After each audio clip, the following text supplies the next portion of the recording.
The eFax Android app offers several options for adding your signature to documents electronically.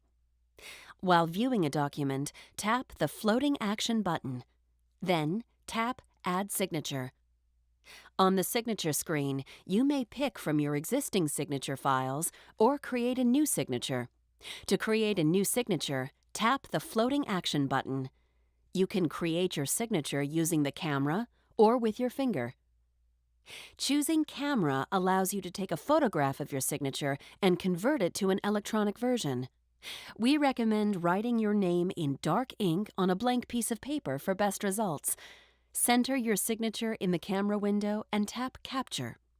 If you are satisfied with the image, tap Save to continue.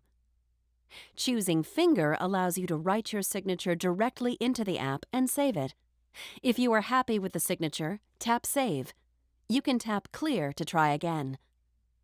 Whether you have just created a new signature or are using a previously saved one, tap the image you wish to use in the signature screen to add it to the document.